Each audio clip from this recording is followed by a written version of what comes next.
Well, anyone in our line of work can tell you there are polls and then there are polls, and some have a lot more credibility than others just because they use a lot more scientific methodology in how they conduct those polls. And Vanderbilt's one that we always watch closely, and they come out with polls at least twice a year, kind of taking a pulse on what people are thinking out there, and we always like to hear what you guys are thinking out there.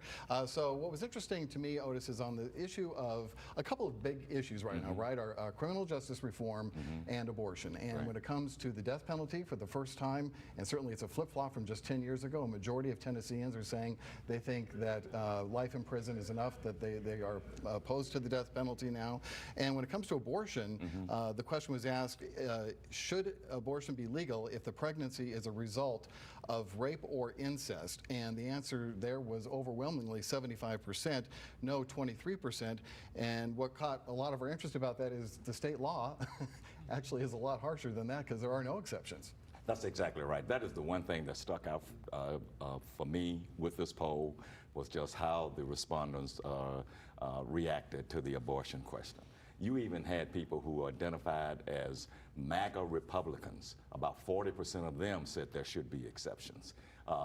Republicans overall overwhelmingly said there should be exceptions. And of course, we know Democrats, it was like 90-some% who said that there should be exceptions. The state law has absolutely no exceptions. Not for rape, not for incest, not for life of the mother. It is, to me, it shows just how out of step our legislature is. And so we'll see what happens in January when they go back. Brent Taylor has already indicated to me that he thinks that there may be some appetite here to add something to this law that calls for some exceptions. He's going to be talking about it. We'll see if the leadership and if the governor are willing to do this, because that is exactly where the population is right now in Tennessee. They asked a lot of other questions too. There are some Democrats in Tennessee, and when they were polled and asked, I approve of the job Joe Biden is doing, his support has actually gone up. It was 79% in the spring and has gone up to 85%. Republican support also went up for Joe Biden, not by a lot, but nonetheless it has gone up.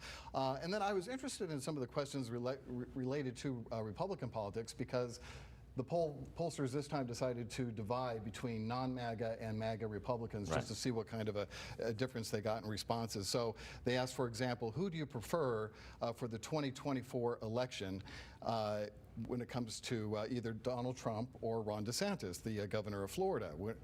Among Trump supporters, if you were a non-MAGA Republican, only 31% supported Trump. If you're a MAGA Republican, well, a stronger support, almost double, 60%. Ron DeSantis, non-MAGA Republicans, they liked him. 2/3 of them prefer Ron DeSantis, 37% of MAGA supporters. So read between the lines there, Sam. What do you think is going on there? Just shows some division, wouldn't you say, in the party? I think it's really interesting that they segmented the question that way, because it shows that 8 years ago we weren't talking about MAGA Republicans and non-MAGA Republicans. There was a Republican Party, and Donald Trump had sort of entered it. Former President Donald Trump had sort of entered it. What I think is key for viewers when we're talking about this is there was a really good article in the New York Times about former President Trump's polling numbers, and it was an explainer on how you should read those, because there have been a lot of polling errors with Donald Trump over the years and how people feel about him. And so, you know, this sort of sentiment, you know, this never Trump sentiment that maybe is showing there in the poll, we should take that with a grain of salt, because Republican voters have been very supportive of him in the polling booth thus far. For sure. Could be. Yeah. I just think the luster has gone off Donald Trump. I just think that he has worn out his welcome. And again, the poll here in Tennessee, that Vanderbilt poll, in a lot of other areas showed that people are sort of drifting away from what Donald Trump is espousing right now. So I just don't think that he is going to be a factor anymore. You know what they're not drifting away from, though, Otis? This question just amazes me, because we deal in facts here.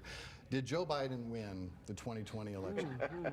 All right, we're 2 years in. This seems like this should be a pretty asked and answered question. But among non-MAGA Republicans, 51% said yes, he did, so almost half.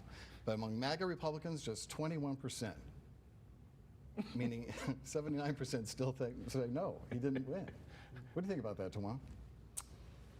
Well, it really goes to show how much of an impact he had on that party, that we are even defining them as MAGA Republicans and Republicans. That's sad. That's sad. And how they fix that so they can go in whole in an election in 2024 is beyond me. I don't know that it's fixable. And if it's not fixable, they'll have what we have in Memphis. 6 or 7 candidates running for president, and MAGA hold tight, and he will be the nominee again. They need to fix it. Yeah. Well, what's interesting is, you know, as the time goes on, he still has not conceded. And I honestly wonder if he were to come out tomorrow and say, I lost, Joe Biden won. I think a majority of his supporters would say, you're wrong. I think they would too. I talked to somebody about this earlier, that I don't care what you do to me. It's the same, they want the same policies. They just don't want the same person, a majority of Republicans. Mm-hmm. So, and the public in Tennessee is saying, we want some kind of moderation here, even for the party.